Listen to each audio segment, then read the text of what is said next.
And so it goes on. We begin with chief political correspondent Carl Cameron live in Mount Pleasant, South Carolina, one of my favorite places, Carl. So the candidates are back on the trail, as we said, after this weekend's debate. What is going on today? A lot of positioning.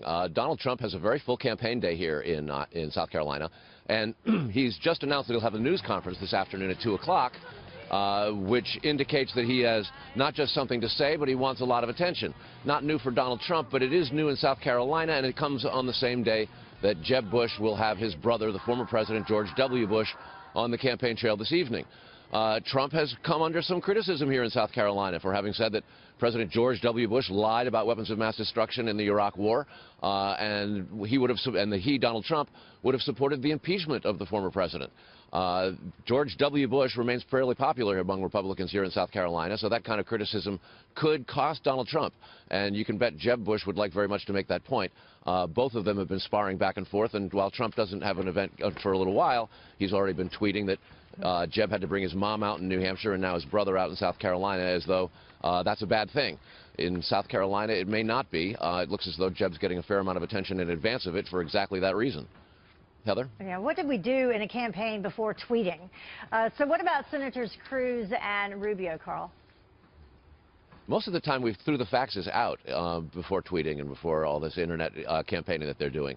Marco Rubio and Ted Cruz are locked in a particularly tough battle. Ted Cruz finds himself in a squeeze. He's running second to Donald Trump here in South Carolina, but he's still in a big battle with Marco Rubio. And he, too, is still talking about what happened in the debate the other night.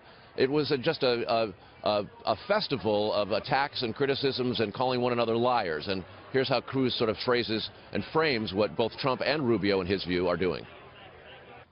It really is an amazing thing that both Marco Rubio and Donald Trump, whenever anyone points to their actual record, they have this strange practice of just screaming liar.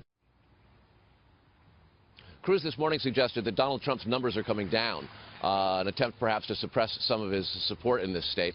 As for Marco Rubio, he recognizes that the performance in New Hampshire was a disappointment and that South Carolina is going to be a battlefield.